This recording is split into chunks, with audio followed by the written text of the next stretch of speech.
Have you ever wondered more about how you can bring more money home as an employed physician? Keep listening as we dive in.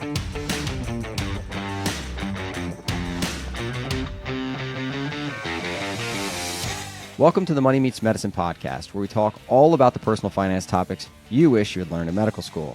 I'm your host, Dr. Jimmy Turner, and here's our co-host who recently realized that with current interest rates at 7% and a 30-year fixed mortgage, the monthly cost of $750,000 home right now is the same as what it would have been on a $1.2 million house just a few years ago. Justin Harvey. Jimmy, is it clear that I'm casually house shopping? This is not personal at all, right? There are some calculations as an advisor you just shouldn't make because there's nothing you can do about it, and it is just nothing but a punch in the gut. And in a moment of intellectual curiosity, I did this little analysis, and I thought, dang, I wish I didn't know that it's costing me an extra, $450,000 in equity. What's happened in the last 3 years. But it is what it is, and I need to remind myself that I have a ridiculous amount of things to be grateful for and operate in that plane instead. Yeah. So, people, I'm guessing you're an optimist based on what you just said. There's like the optimist view, there's like the pessimist view. I consider myself like a realist with pessimistic leanings, I think is the way that I would describe myself. It sounds like you're more of an optimist. I'm a contextual optimist, I would say. That's fancy. Depends on the topic. Yeah, got to drive the nuance in there. Well, hey, so home prices, right? They've gone up. Mortgage payments have gone up. And so something people consider, right, when they look at their finances, they're like, hey, I can spend less money or I can make more money. Those are kind of your two levers that you often have when it comes to personal finance. In this show, we're going to talk about people making more money, and specifically as, potentially employed physicians. There's a lot of doctors that listen that don't necessarily own their own practice. They may not be working as an independent contractor. They may not have, 1099 income. And so we're going to talk about how they can potentially increase the amount of money that they take home. Super excited to chat about that.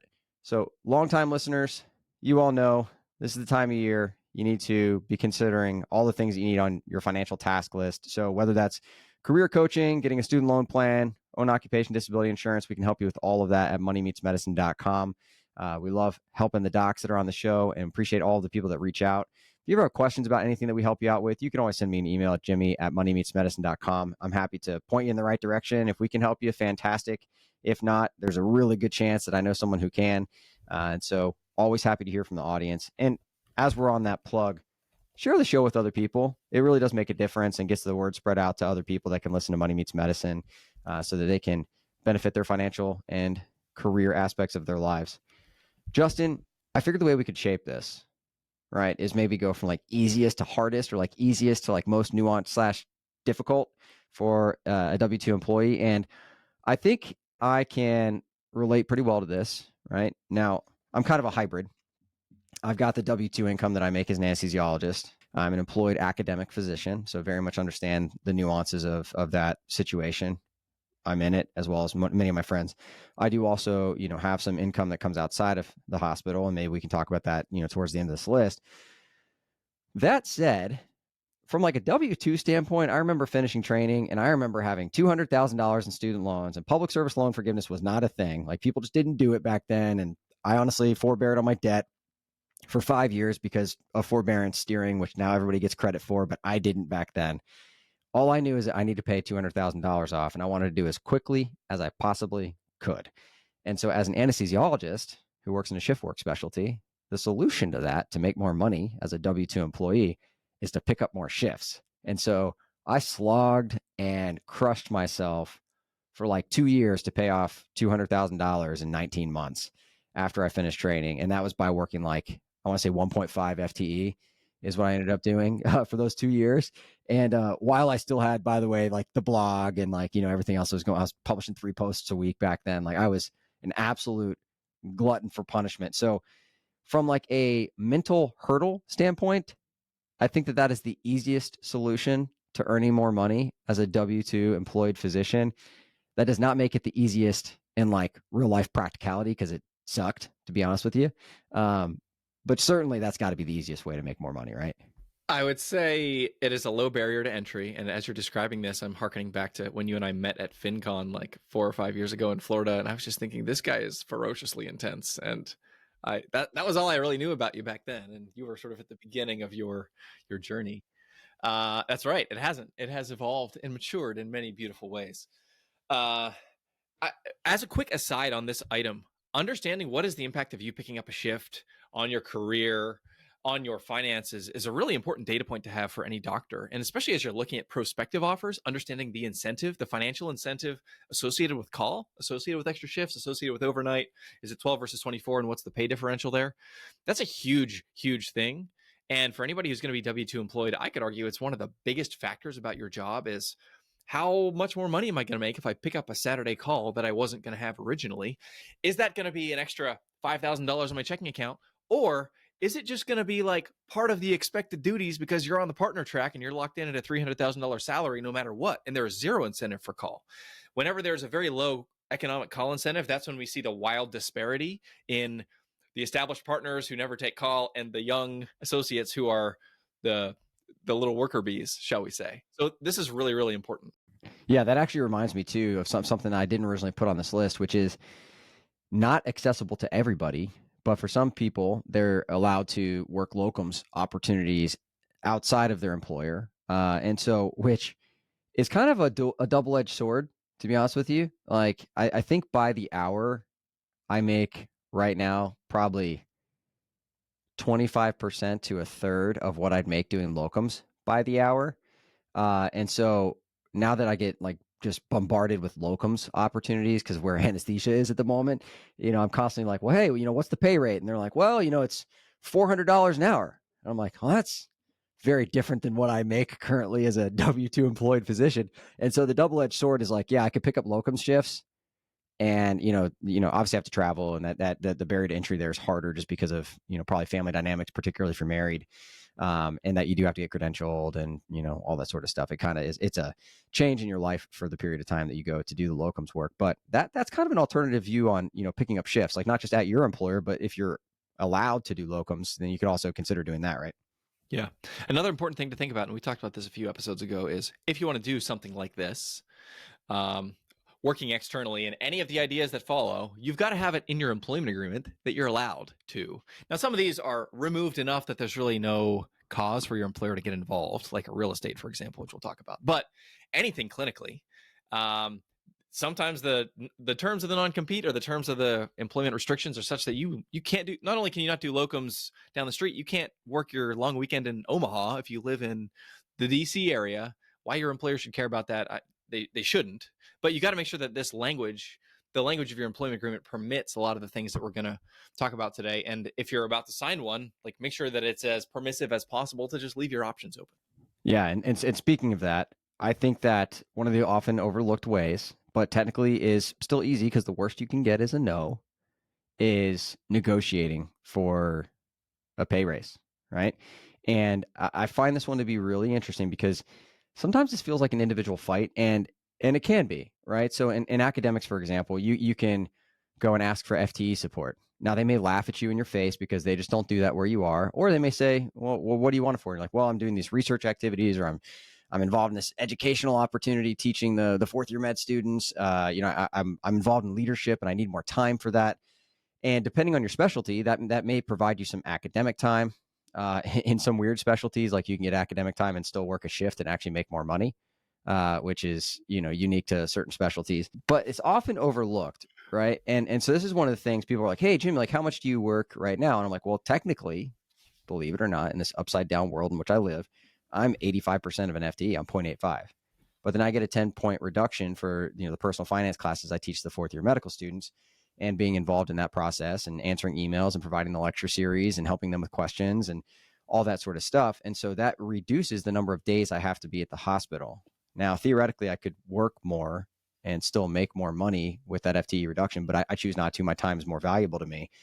But then like you've got the group dynamic, right? So I've been on coaching calls before where our clients, got asked to basically provide coverage for this hospital that was across the river. I'm not going to name the states just to not be too specific, but across a river into a different state. So they have to get credentialed, and they wanted to cover both those hospitals at the same time.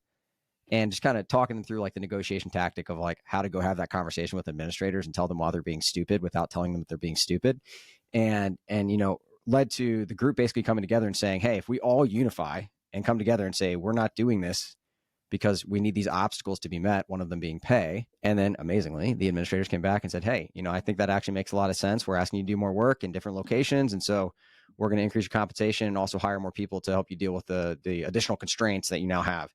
And so there are opportunities. And like I said, the worst thing that someone can say, your chair, your boss, whoever, is no. At least ask the question, right? Yeah, another one, in terms of the W-2 world, especially in the academic world, is there are different tiers of pay on each, whether you're an associate or an assistant professor or whatever the level is. So there's, like year 1, year 2, year 3, and then the next tier up, year 1, year 2, year 3. Something that I have seen to be effective in the past is to say, all right, I know I'm an associate professor and I'm year 1, and so I'm at the whatever this pay band is. Sure. And I understand, this is academics and you can't really do anything because it's very firm guardrails. But I'm not asking for full professor salary, but take me up to a year 3 instead of a year 1 pay. And so negotiating sort of within the range, this is the easiest whenever you're negotiating for a new job, but in terms of retention could also be a useful thing to keep in your back pocket of like, I'm not asking for the same that the guy who's been here for 20 years more than me is making, but maybe within the range of what my title would permit, paying me like somebody who's a little more experienced with the same title in order to keep me around. If you get an administrator who's a little more creative and pragmatic, that may be an effective way to get another $15,000 to $30,000. Yeah, and I think thinking about retention is really important because people right now, at least in my field, are getting sign-on bonuses. And so, I mean, it's going to cost you that sign-on bonus to hire somebody to replace me, right? So, like, if you're seriously considering to leave, and you probably need to actually be considering leaving, like you would be willing to move locations. But if you're at that place, there is nothing wrong with saying, hey, look, I'm thinking about moving because of X, Y, and Z. I'm just here to see if there are any opportunities to, keep me around. Are there any things that we can move, any levers that we can pull to make this a more enticing opportunity for me? And if you recognize that like the average cost for replacing a physician is 2 to 3 times their income. So if you make $350,000 a year, like that's going to be $1 million, right? To replace you as a physician. And so like that sign-on bonus that they're talking about is pales in comparison to the $1 million they're gonna have to spend to replace you. Right. So you're like, hey, I know you're giving $50,000 sign-on bonuses. Like, are there any retention bonuses right now for people that are considering leaving? And they're like, shoot, would you pay $30,000 to retain $1 million loss for hiring a new physician? I bet you would if you're good at math. This is a great point, Jimmy. And the problem that I see most frequently is that you're talking to a bureaucrat who doesn't care because it's not going to be their mess to clean up. It's not their problem, But it makes perfect logical sense. And I tell people the same thing. Like, this is how you got to negotiate. Think about they're going to pay 6 figures to a recruiting company to get a new doctor placed there. And then there's the lost productivity of training and everything. And it is a totally irrational ask if you look at the numbers. But there's a lot that happens that is not logical or rational because of organizational dysfunction. But it's always worth shooting the shot. Humans. So one of the maybe easier, and I might have been able to place some of this list a little bit higher on the easier portion, but it's taxes. So taxes always sound a little more difficult and daunting. The easiest portion of this, right, to bring home more money is to make sure that you're taking advantage of, pre-tax opportunities. So we've talked about pre-tax versus Roth in a recent episode. Go check that out if you haven't already. That said, if you're investing Roth and you switch it to pre-tax, you're going to bring home more money. That's just how that works. And so taking a look at that, and actually, I recently did this myself, right? So, my family's had some financial, situations happen recently. We've had to kind of tap into our emergency fund. And so I'd been contributing Roth money inside my 403B and said, hey, for a little while, we need a little more cash flow into the house. And so I went and recently converted it to, pre-tax money. Hilariously, while also doing that, because everyone on the show knows that I'm like really, really into details. That is, by the way, complete joke. I hate details. I'm looking at my pay stub and I'm like, man, like these numbers just don't jive. Like, why am I taking home less money? And sure enough, somehow in the system, I guess when we transitioned to, we just got acquired. I was over contributing to my 403b like significantly. And so like, and not only significantly, but like Roth. And so I was taking home a lot less money because apparently they never got rid of like the pre-tax side that I had been contributing when I transitioned to Roth. And so I was doing both and like way too much. And so just as a reminder that you should probably look at your pay stubs every month just to make sure that the numbers are doing what they're supposed to do. Like, you're actually contributing to your HSA and that you're not putting double the amount into both pre-tax and Roth, which I don't recommend. But yeah, if you are contributing Roth, transitioning to pre-tax does bring home more money for you. And if you have student loan payments, the double benefit here is that it also lowers your student loan payment, which again allows you to keep more money and in your checking account every month by lowering your student loan payment. So there's a little bit of a dual benefit there depending on your situation. I realize this is a bit nuanced as well. Yeah, and if you're working for an entity that has access to a 457, considering expanding your savings into that type of account in parallel to your 403b is often worth considering. Now, there are different types of 457s, and something Jimmy and I have talked about. Some of them are definitely worth it. Some of them are worth it in certain circumstances.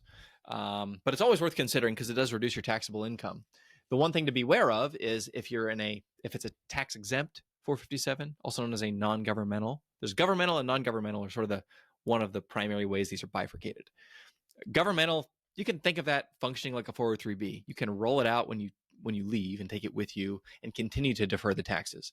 The tax exempt / non-governmental 457 has some tax deferral benefits for a period of time. And if you're like in your 50s and you're going to ride it out here until you retire and then begin to distribute, great. It can be a good tool for that. But if you're 32, you just got your first job out of fellowship and you want to stuff every dollar into a tax advantage bucket you can, it doesn't always make sense to use a tax exempt 457 because the distribution options are limited and you can't just roll it over and continue to defer. Often you need to like choose between a number of bad options. Sometimes it makes sense to distribute the whole thing all at once and pay a big tax penalty in the process. Yeah, and I will say, just as a random tangent on 457s, the reason that I love that plan, even if you have a non-governmental, is because it's one of the few that you can tap into in early retirement, right? And so like you kind of dodge some of those things we talked about in the other show recently. Again, just plugging in another show because we've done a number of episodes that are actually really good. I think I've really enjoyed them, mainly because all the points that I make are very good. So you can ignore all of Justin's. So some other things from a tax front, right? Now, W-2 earners don't have a ton of opportunities to really itemize taxes. It's just the reality of the way that it works. And so we talked recently about charitable giving on the episode, May 8th, 2024, if you're listening to this in the future. And that is an itemizable opportunity. SALT taxes, your state and local taxes, they're limited to $10,000. That caps, so the vast majority of doctors are going to hit that. By the vast majority, I mean like every doctor I know of, unless you're working like really, really, really, really, really part-time. And then you've got mortgage interest. So speaking of Justin's massive mortgage that he's looking at, he's going to get to deduct a lot of mortgage interest. So hey, Justin, there's your your optimistic standpoint. So hopefully in your situation, you can be like, I get to deduct a lot of mortgage interest, right? My glass is half full, Jimmy. So, those are some opportunities, but some more nuanced opportunities here for W-2s is if you have a brokerage account, right? Let's say you're stuffing away all that money, like Justin, you're just alluding to, you can deduct tax loss harvesting from your overall tax burden each year. It's limited, it's $3,000. But that said, it allows you to reduce your tax burden, in terms of deductions, not your overall tax burden, by $3,000.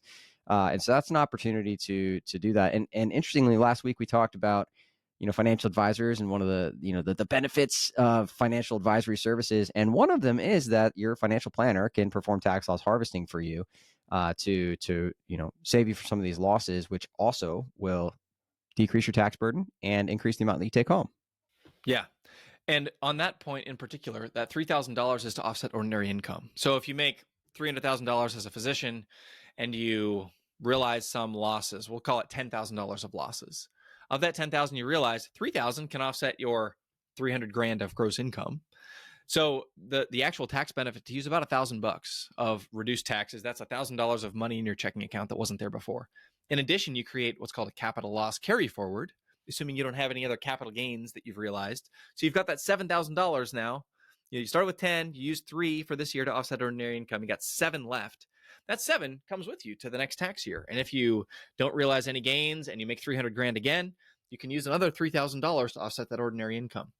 And so this is like an ongoing evergreen benefit type of thing, tax loss harvesting. And then in the future, if you do ever have a capital gain, or you're like, all right, I want to blow up the taxable account and like we're going to buy that beach house that we've always been dreaming about, and we're going to use $1 million in the taxable account to do it. You're probably going to realize some gains if you've been invested for an amount of time. The losses that you harvest along the way can be used to offset that big capital gain in the future. I often see this too with private practitioners who own a practice or a surgery center, and there's this liquidity event in the future. We're tax loss harvesting to try to make sure that we're going to be prepared for that future tax bill. So it's true that it'll help you in the current year, but you're also caring for your future self by offsetting ordinary income, yes, but also the potential for capital gains. Yeah, we'll talk about tax efficient investing in a future episode in the next few weeks, actually. And I'm excited to chat with you about that, Justin, and kind of how to avoid certain pitfalls that come along with tax loss harvesting. So another one, right, we talked about side gigs in episode January 17th, and this is an opportunity, right? This is exactly my situation. It's what we talked about before, right? Like I've got an LLC, it spits off some money. And at times it's been a significant amount for my family. At other times I've put more money into my business than I've gotten out. And that's just the route of owning a business. And so it comes with lots of fun stress. But that said, you can create income outside of your W-2, right? And so, and this is actually interesting because this is something that like I didn't really take full advantage of when I was in residency. Like I did moonlighting, and I got 1099 income from my moonlighting because it's an external moonlighting opportunity, and I could have used that in, let's just say, more nuanced ways to help bring home even more money for my family, and didn't really think about it at the time. So this might be, if you're a resident listening to this could be just moonlighting income, right? Your 1099 income that you're making from moonlighting and the opportunities that exist there. It might be medical malpractice work or expert witness stuff. We'll talk about real estate here in a second because it's its own kind of special thing. But creating 1099 income as a W-2, like you can do both. It's not a false dichotomy. It's not an either or for a lot of people. That's right. And expert witnessing is one area in particular. I've got a number of clients doing that. Anesthesia is a great specialty for that, as a sort of, perioperative specialty. Not only, for the specifics of the clinical anesthesia, but just as more operational awareness that comes with that specialty. And pain management is another one. I do a lot of work with anesthesia and pain docs, and those two are commonly called upon to be expert witnesses. And you can professionally opine about standard of care. There is some, I will say this one has some sort of emotional startup friction because doctors don't want to be assailing other physicians who, are trying their best. And I obviously can't opine specifically about what's right for you, but I will say that often just speaking to an objective standard, what is standard of care for your specialty in a certain case, is something that can remove the personal nature of it. So it's worth exploring if you don't have any experience and you're looking for ways to, get some 1099 income and have a law firm put you on retainer to, they cut you that check, and that's self-employment income that now you can do a solo 401k. You can have deductions against that. You can have business expenses that you buy stuff for your business that you are using in the production of that income. That can be a really nice tool. If you're all W-2 income, introducing any kind of 1099 is pretty fun. Yeah, no, I completely agree. And I have really enjoyed the things that I can, write off with business income. And so even though it may not always hit my personal checking account, the ability to, buy a MacBook that I use to create all of my podcasts and that I use to, edit videos for the YouTube channel and to edit the audio for the podcast, which I've by the way, recently started doing myself. And so if you've noticed a change in the audio quality, please email me. I'd love some feedback on this, including this episode. Hopefully it doesn't sound terrible. And so, yeah, so, being able to write off that MacBook Pro with, 1099 income. And another one that I think people often don't think about, right? So consulting or advisory work. So Justin, I actually hadn't updated you. I recently, signed an advisory agreement to help a company. It's called Invest Health. And so they're basically trying to get personal finance, financial literacy, and resources into the hands of, pretty much everybody at an institutional benefits level. And so, while we help kind of direct to doctor work here at Money Meets Medicine, Invest Health is trying to, do that at a benefits level at your hospital. So if you happen to have a C-suite connection or friends of yours that work in the benefits office at the hospitals where you are, shoot me an email at jimmy@moneymeetsmedicine.com. See if we can plug in some personal finance, financial resources, and benefits for you at your institution. So advisory stuff, right? Consulting things, and that could be for a variety of different companies, whether that's, device and manufacturers or pharmaceuticals or, what have you. Do you have a lot of people that Justin, that do consulting for industry? Yeah. Any of the procedural specialties often have collaborative opportunities in abundance with device, medtech, startups, or even more established companies that are expanding some of their brands. So that's definitely a good way to, make some of that 1099 money and, teach a course on a weekend or do a lecture at a conference or something like that. Help with a study that they're running. Any of that can be a great way to, advance science, expand your 1099 income, and develop. Honestly, like the networking that comes with it is also really powerful. And some of the best developments that I've seen come from it are like you're working with executives at, publicly traded companies who are also going to be moving along in their careers, and the other smart people that you're collaborating with. It's just a great thing to do for people who are interested in professional development. Yeah, the networking piece is huge, and that's honestly one of the things that I learned from my time in venture capitalism was networking, for sure. Well, the last one I want to mention, with some massive caveats here, is real estate, right? So this is something a lot of doctors have jumped into, and then people have heard me, on recent episodes even talk about this. Maybe not the best time right now in terms of high housing costs in conjunction with high interest rates. That said, it is an opportunity to bring home more money. And interestingly, these work on both sides of the equation. And so this is why they're so alluring to so many doctors, because they can make you income, but depending on your real estate status and how you're going about this, any losses that you have in your real estate portfolio can deduct from your W-2 income. And so the docs that really take advantage of this, they'll do something called real estate professional status. It is not the easiest hurdle to overcome for many doctors. But if you happen to be married, for example, and your spouse doesn't work and they want to work 750 hours a year in their real estate properties that you own, and this has to be like material work, then you can actually deduct any losses. If you make $300,000 and you've got $100,000 loss because of forced depreciation and all the other levers that you have in real estate, then, from the federal government's eyes, you now make $200,000. And that's a big difference. And so this is the reason why a lot of people like real estate in this space, is because they're like, oh, I can build equity in these houses and then I can exchange them and then buy, a larger house until I have a 15-unit apartment complex, and I'm going to deduct all my losses against my W-2 income. So I'm actually taking home more money and maybe even claiming a, $0 tax bill for the year that I buy this awesome new property with all this forced depreciation and work that I've done on it. That said, it is not something to be taken lightly. And when you claim rep status, I imagine that you're at a significantly higher chance of being audited by the IRS to prove that you actually have accomplished the hurdle that you say you're climbing. So this isn't to be taken without, due diligence, in my opinion. Yeah. And I've heard anecdotally, this is an area of increased scrutiny. So it's a totally awesome thing to legitimately, reduce your tax bill in every way possible. And I don't like paying taxes to the IRS that I don't need to pay. But transgressing an ethical boundary by saying you're doing something you're not doing, and then taking a material reduction in your taxable income, is definitely going to put a bullseye on your back. So it's something that you want to do in conjunction. Like, you got to document everything and do it in conjunction with a team of professionals that can help you properly administer that kind of strategy. But it can be very powerful, as you noted. Yep. Yep. And another one, I'm not going to dive into the weeds on this, but you can Google it, short-term rental loophole. Those are kind of the two different ways that people go about saving money on their taxes while generating additional income streams for their household.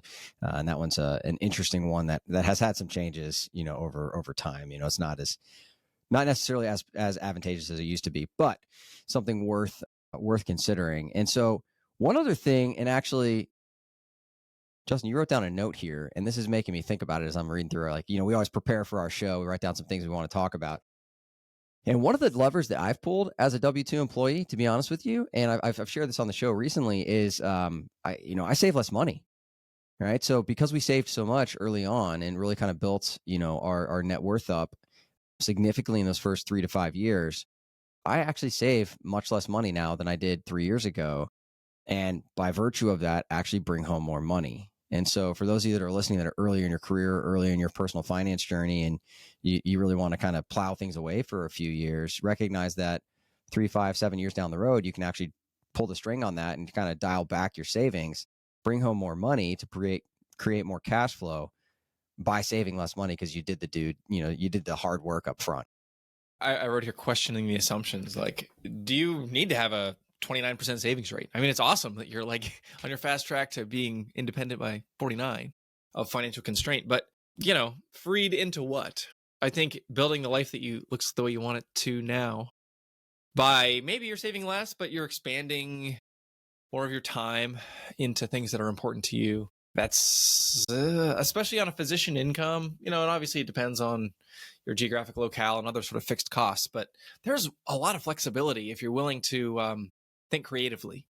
And doctors tend to, in my observation, there's a lot of pressure to be like you're in a cohort of a certain profession, and there is some homogeneity that is sort of impressed upon physicians in terms of all the decision making they make with regards to their finances. And there doesn't need to be. You can carve a different path for yourself. And even in the fire community, it's the same pressure. So the point is, if you're in an echo chamber, get friends that think differently, listen to a different podcast, question some of the assumptions, and maybe you can save less money, get hours back in your day, go to 0.8 FTE, have more time with your kids. If you want kids and you want relationship with them, that's not going to be accomplished by, buying the beach house when they're 17 and don't want to hang out with you anymore. It's going to be accomplished by doing it today in ways that are going to be meaningful when they're looking for that kind of relationship. So think about that. Yeah, I legitimately couldn't agree more, and really echoes so many of the thought processes I've had in my own life for my own family to be there. Coached Wesley's baseball game last night. I got to watch him hit, the game-winning hit, brought in a couple of runs, won 8-7. Awesome. And so that was a really cool experience that honestly, if I was working at the hospital, I probably would have missed. And so It is something that we've afforded, and we bring home less money, the opposite of this show, because of wanting to be able to do that. However, you're listening to this, hopefully Money Meets Medicine is, playing a part in kind of that bigger financial picture for you in terms of it's not all about the money. Money is a means to an end. It's not the end itself. And so design a life that matters for you. Don't live in the echo chamber. Get some diversity of thought as you're putting down, Justin. I think that that's wildly important. And as you head out, don't forget you can snag your free copy of the Physician Philosopher's Guide to Personal Finance. You can share that with all of your friends, particularly any residents, fellows, early career attending physicians that want to learn about personal finance. They can get their free copy at moneymeetsmedicine.com, where we can also help you out with student loans, own occupation disability insurance, career coaching, and more. So visit moneymeetsmedicine.com to learn more about that. Otherwise, we will see you next week. Cheers.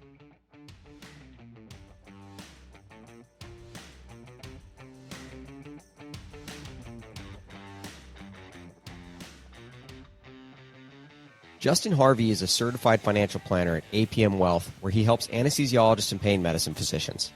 Dr. Jimmy Turner is a practicing academic anesthesiologist at Wake Forest in North Carolina. He's also a licensed insurance agent. However, either Justin or Jimmy are your financial planner, investment advisor, or insurance agent. This show is expressly for general education and entertainment purposes only.